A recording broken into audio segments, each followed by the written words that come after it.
आप सभी को प्रणाम, नमस्कार, जय श्री राम। भाई, मैं आपको भारत के इतिहास के विषय में प्रतिदिन बता रहा हूँ और बिल्कुल एक एक चीज मैं क्रमबद्ध तरीके से बता रहा हूँ। जिस जिस प्रकार से हुआ उस प्रकार से मैं आपको बता रहा हूँ।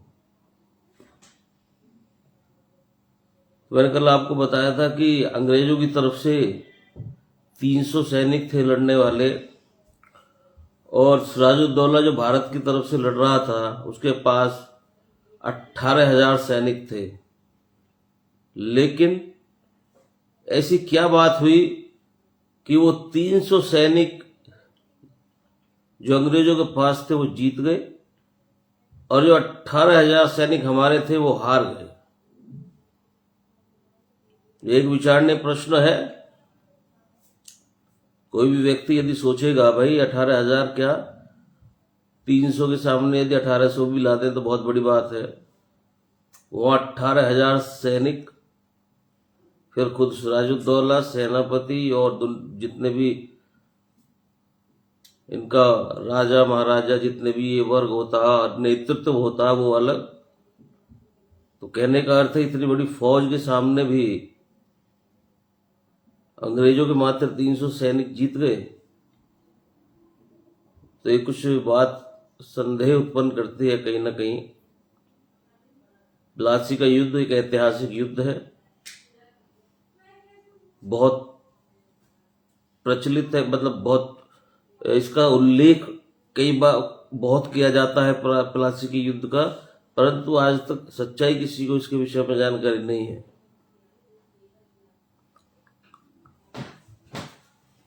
मैंने आपको बताया था कि 18,000 सिपाही जिसके पास थे वो ही जीतना चाहिए था। लेकिन जीता कौन? जिसके पास मात्र 300 सिपाही थे वो जीत गया, और जिसके पास 18,000 सिपाही थे वो हार गया। और हिंदुस्तान के, भारतवर्ष के एक एक सिपाही के बारे में अंग्रेजों के पार्लियामेंट में ये कहा जाता था कि एक एक भारत का सैनिक सिपाही अंग्रेजों के 5 सिपाहियों के को मार सकता है, इतना ताकतवर था। तो इतने ताकतवर 18,000 सिपाहियों हमारे पास थे, और अंग्रेजों के पास मात्र 300 सिपाही थे, कमजोर सिपाही। लेकिन फिर भी हम कैसे हारे, ये बिल्कुल गंभीरता से समझने की आवश्यकता है। दस्तावेजों के अनुसार हम कैसे हारे? अंग्रेजों की तरफ से जो लड़ने आया था उसका नाम था रॉबर्ट क्लाइव। वो अंग्रेजी सेना का सेनापति था। भारतवर्ष की तरफ से जो लड़ रहा था वो सिराजुद्दौला था। उसका भी एक सेनापति था, उसका नाम था मीर जाफर। तो हुआ क्या था? रॉबर्ट क्लाइव ये जानता था कि भारत के सामने से हम लड़ेंगे तो हम 300 लोग हैं, मारे जाएंगे, तो 1 घंटे भी ये युद्ध नहीं चलेगा। और क्लाइव ने इस बात को कई बार ब्रिटिश पार्लियामेंट में चिट्ठी के द्वारा लिखकर भेजा भी था। क्लाइव लॉर्ड ने लिखा था कि हमारी तरफ से मात्र 300 सैनिक है। 2 चिट्ठियां मौजूद हैं उस समय दस्तावेजों में। एक चिट्ठी में क्लाइव ने लिखा था कि हम सिर्फ 300 सिपाही हैं, सिराजुद्दौला के पास 18,000 सिपाही है, हम किसी भी कीमत पर युद्ध नहीं जीत सकते। अगर ब्रिटिश पार्लियामेंट, अंग्रेजों की पार्लियामेंट ये चाहता है कि हम युद्ध जीतें तो हमारे पास फोर्स यानी कि सैनिक और भेज दीजिए, जब भी हम ये प्लासी का युद्ध जीत सकते हैं। उस चिट्ठी के जवाब में क्लाइव को ब्रिटिश पार्लियामेंट की एक चिट्ठी मिली, और वो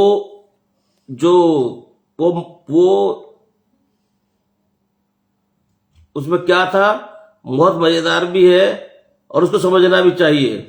उस चिट्ठी में ब्रिटिश पार्लियामेंट के लोगों ने यह लिखा था साफ साफ कि हमारे पास में कोई भी सैनिक नहीं है, तुमको ये युद्ध 300 सैनिकों से ही लड़ना है, हमारे पास इससे ज्यादा सिपाही नहीं है। क्यों नहीं है? क्योंकि 1757 में जब प्लासी का युद्ध शुरू होने वाला था, उसी समय अंग्रेजी सिपाही फ्रांस में जो नेपोलियन बेनापार्ट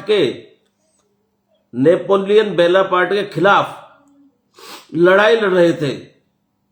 तो नेपोलियन बेनापार्ट क्या था, अंग्रेजों को मार मार के भगा रहा था फ्रांस से उसकी लड़ाई चल रही थी अंग्रेजों की, वो अंग्रेजों को मार मार के वहां से भगा रहा था। तो पूरी की पूरी अंग्रेजी ताकत और अंग्रेजी सेना नेपोलियन बेनापार्ट के खिलाफ फ्रांस में लड़ती थी, इसलिए वो ज्यादा सिपाही नहीं दे सकते थे। तो उन्होंने कहा अपने पार्लियामेंट में कि हम इससे ज्यादा सिपाही आपको दे नहीं पाएंगे, जो 300 सिपाही आपके पास है, आपको प्लासी का युद्ध इन्हीं से जीतना है। तो रॉबर्ट क्लाइव ने अपने 2 जासूस लगाए। उसने उनसे कहा देखो युद्ध लड़ेंगे तो मारे जाएंगे डेफिनेटली, तुम एक काम करो। उसने अपने 2 सिपाहियों को ये निर्देश दिए कि तुम जाओ और बहुत गुप्त तरीके से सिराजुद्दौला की आर्मी में पता लगाओ कि कोई ऐसा आदमी है क्या जिसको रिश्वत दे सके, जिसको लालच दे सके, और रिश्वत के लालच में जो अपने देश के साथ गद्दारी करने के लिए तैयार हो, ऐसा आदमी तलाश करो। उसके 2 जासूसों ने बराबर सिराजुद्दौला की आर्मी में पता लगाया कि एक आदमी है मीर जाफर, अगर आप उसको रिश्वत दे देते हैं तो वो कुछ भी करने के लिए तैयार है, हिंदुस्तान को बेच भी सकता है, इतना लालची आदमी है। और आप अगर उसको कुर्सी का लालच दे दो तो वो हिंदुस्तान के 7 पुश्तों को भी बेच सकता है। और जाफर ऐसा आदमी था जो रात दिन एक ही सपना देखता था कि एक दिन मुझे बंगाल का नवाब बनना है किसी भी कीमत पर। और उस जमाने में बंगाल का नवाब बनना ऐसा होता था जैसे कि आज के जमाने में बहुत नेता ये सोचते हैं, सपना देखते हैं कि मुझे हिंदुस्तान का प्रधानमंत्री बनना है। इसी तरह का उस समय बंगाल का नवाब होता था। तो वो भी यही सोचता था कि मुझे कुछ भी बेचना पड़े, देश बेचना पड़े, कुछ भी बेचना पड़े, मुझे कुछ भी करना पड़े, मुझे जो है वो बंगाल का नवाब बनना है। तो मीर जाफर के मन का ये जो लालच था कि मुझे बंगाल का नवाब बनना है, माने कुर्सी चाहिए, पैसा चाहिए, सत्ता चाहिए और पैसा चाहिए, ये दोनों लालच मीर जाफर के मन में बहुत अधिक प्रबल थे। और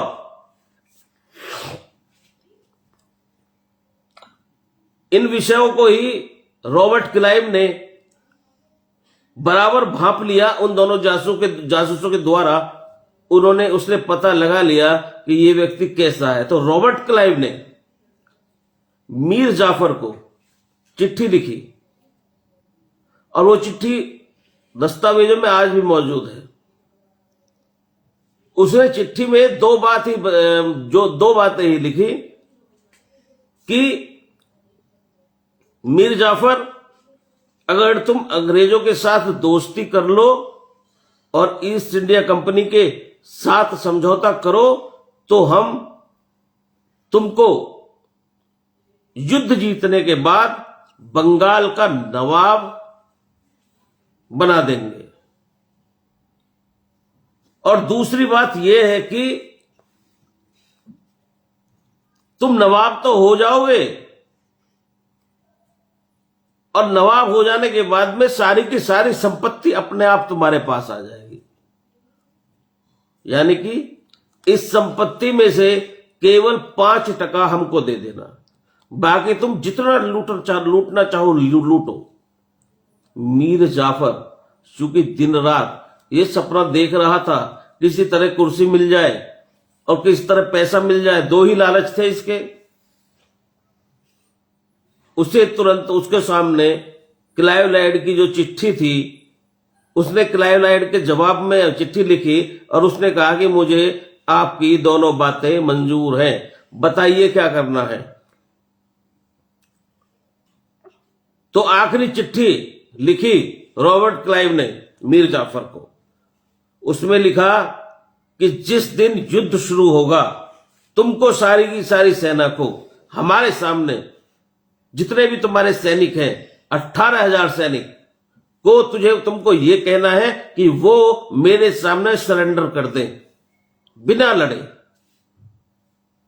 मीर जाफर ने कहा आप अपनी बात पर कायम रहेंगे, मुझे नवाब बनाना है। रॉबर्ट क्लाइव ने कहा हम बिल्कुल अपनी बात पर अडिग है, तुमको हम बंगाल का नवाब बनाएंगे। हम इस बात पर कायम हैं आज और कायम रहेंगे। बस आप एक ही काम करो, अपनी आर्मी से कहो, क्योंकि वो सेनापति था, यानी कि सिराजुद्दौला नवाब था, और ये जो क्या नाम है, ये वो था सेनापति। तो उन्होंने कहा तुम एक ही काम करो कि उनको ये आदेश दो अपनी आर्मी को कि युद्ध के मैदान में वो मेरे सामने हथियार डाल दे। मीर जाफर सेनापति डाल दे बिना लड़े। मीर जाफर ने कहा बिल्कुल ऐसा ही होगा।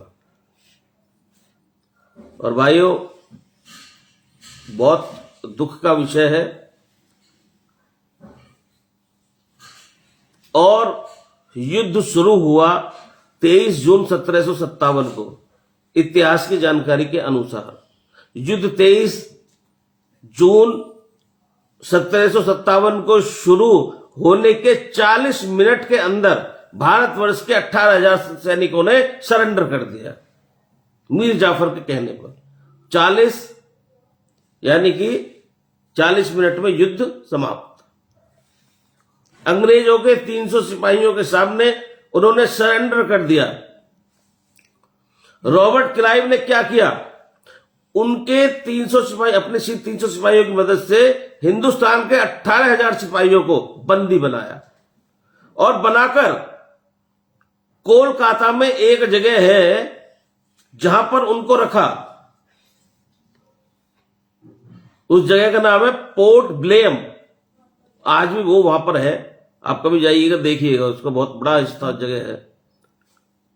तो पोर्ट ब्लेयम में 18,000 सिपाहियों को बंदी बना करके वो मीर जाफर और वो रॉबर्ट क्लाइव ले गए। 10 दिन तक उन्होंने भारतीय सिपाहियों को भूखा रखा, और उसके बाद 11वें दिन सभी को मार दिया, सभी की हत्या कर दी। और हत्या करने में मीर जाफर रॉबर्ट क्लाइव के साथ शामिल था। उसके बाद रॉबर्ट क्लाइव ने सिराजुद्दौला की हत्या कराई। वो कराई मुर्शिदाबाद में, जो उस समय बंगाल की राजधानी थी। कलकत्ता नहीं थी उस समय, मुर्शिदाबाद थी। और देखिए, सिराजुद्दौला की हत्या कराने में क्लाइव लाइड और मीर जाफर का पूरा हाथ था।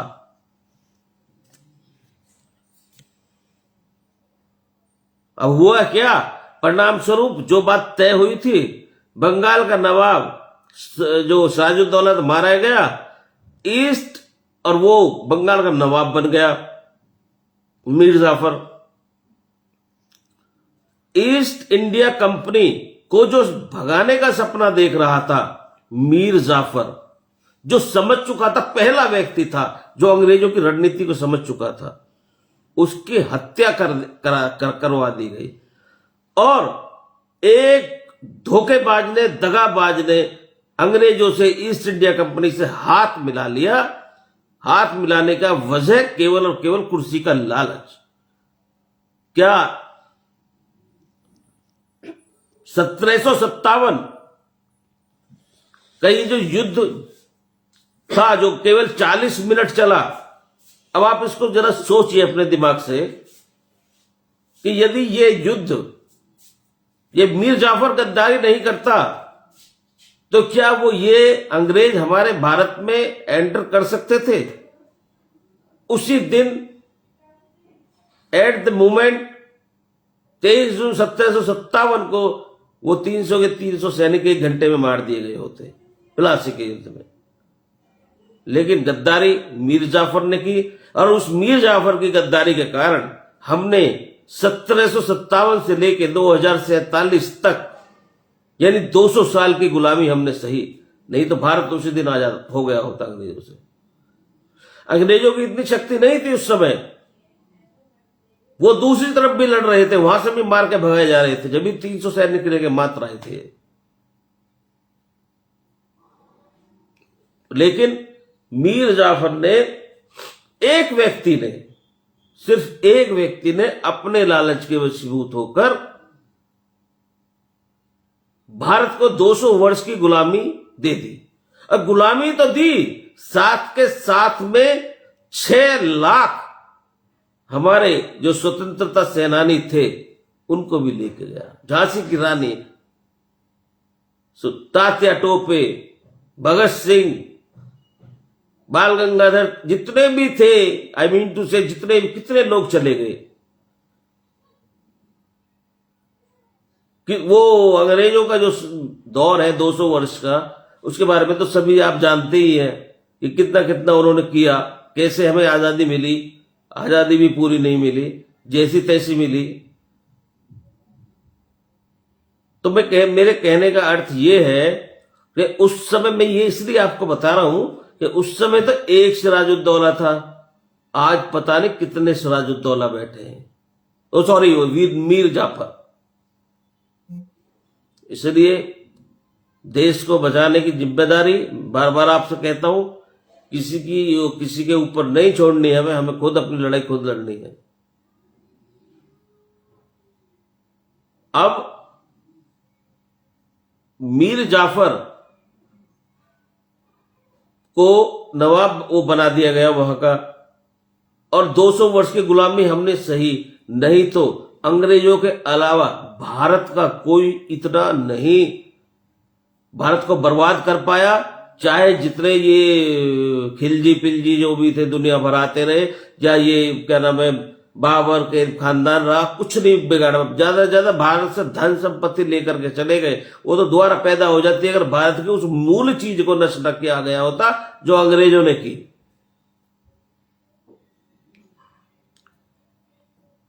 ये असली इतिहास छुपाने का काम किसने किया?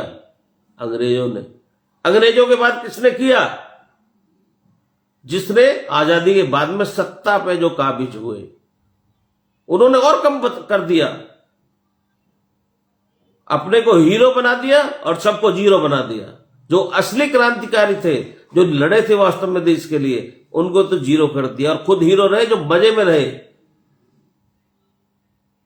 अब यहां से आगे का विषय मैं आपको कल बताऊंगा। आप देखना कि किस किस तरीके से हमें कहां कहां से झूठ पढ़ा के हमारे दिमाग में कितना झूठ भरा गया है। आज हम हर बात के लिए अपने खुद को दोषी, मतलब दोष दे देते हैं दूसरे को। दूसरे का कोई दोष नहीं है, ये हमारा दोष है। हम कभी जानने का प्रयास नहीं करते। मुझे इस बात का बड़ा दुख होता है कि लफ्ज याद हो, उसमें क्या अगला दुखी, अगला वो दूसरे को सारा का सारा दोष। क्यों भाई?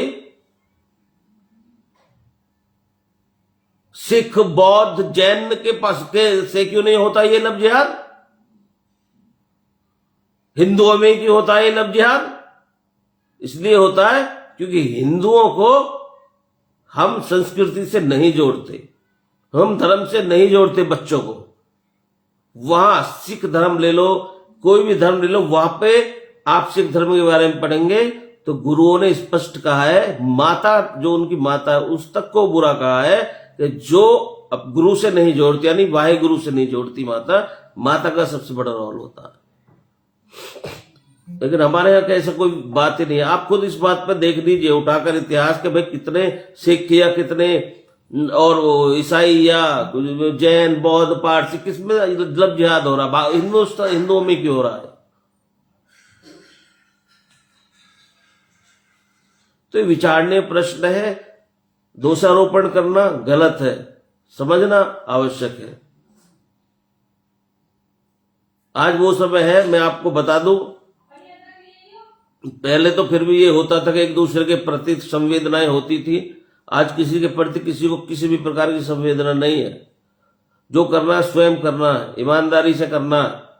इसलिए अपने आप को, अपने बच्चों को सशक्त बनाने का, धर्म से जोड़ने का कर्तव्य हमारा है।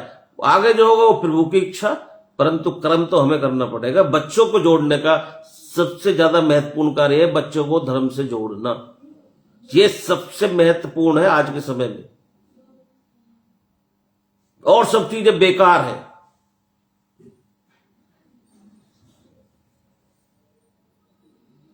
जब बच्चे माता सीता के विषय में पढ़ेंगे, जब बच्चे भगवान श्री राम के विषय में पढ़ेंगे, तो किसी की क्या हिम्मत जो लव जिहाद करा के हमारी बच्चों को ऐसे उसमें फंसा ले। लेकिन जब वो जानते ही नहीं है माता सीता कौन है, क्या किया माता सीता ने, और ये रामायण में द्रौपदी कौन थी, द्रौपदी के साथ में मतलब जो भी हुआ उसके ऊपर कितना वो हुआ, हमारे यहाँ पे महिला का कितना सम्मान है। जब वो समझेंगे नहीं इस चीज को बच्चे, तो भैया फिर दूसरे को दोषारोप पूर्ण रूप से मत कीजिए। ऐसे कोई किसी को सम्मोहन नहीं है कि ये दिखा दिया कि सम्मोहित हो गए चलो, ऐसा नहीं होता कहीं भी। आपने सुना, बहुत बहुत धन्यवाद भाइयों। अब या मीर जाफर से आगे है, अब मैं आपको कल बताऊंगा। और मैं इसको पूरी को आपको, अभी बहुत सी ऐसी चीजें हैं। अब आप ये जो 200 वर्ष का भी जो समय है, अंतराल है, इसमें भी अंग्रेजों के में हमसे बहुत कुछ झूठ बोला गया है। मैं वो सारी चीजें आपको क्रमबद्ध तरीके से प्रतिदिन, आज मेरी तबीयत बहुत खराब है, बुखार भी है, लेकिन मैंने कहा चलो थोड़ा सा बोल देता हूं। जब आप जानेंगे ना रियल, भारत में आज से 80 साल पहले कोई भिखारी नहीं था। आप नहीं तो इतिहास में गूगल पे तो सब मिल जाता है, डाल के देख लो। और आज भिखारियों की लाइन लगी पड़ी है। अंग्रेज कहते दुनिया, क्या नाम है, ये कहते हैं वो ब्रिटिश में कि भारत सबसे गरीब देश है। अरे तुम क्यों आए थे यहाँ, ऐसी की तैसी कराने आए थे? भारत गरीब देश है तो सबने लूट के देख लिया, पूरे विश्व ने लूटा भारत को, किसी ने नहीं छोड़ा। लेकिन आज भारत फिर वहीं पे पहुंचने की स्थिति में है। बस थोड़ी सतर्कता, थोड़ी समझदारी और थोड़ा सा धर्म के प्रति हमारा झुकाव होना बहुत आवश्यक है। धर्म के बिना भाई कुछ भी जीवन में प्राप्त नहीं किया जा सकता। धर्म हमको हमारे जीने के, सभ्यता का अर्थ क्या होता है, पद्धति होती है कि हमारी सनातन की पद्धति क्या है। और संस्कृति वो होती है जो हम पुराने 1 करोड़ 96 लाख वर्षों से लेकर अब तक जीते आए हैं, वो संस्कृति है हमारी सारी की सारी। आपने सुना, बहुत बहुत धन्यवाद। जय श्री राम।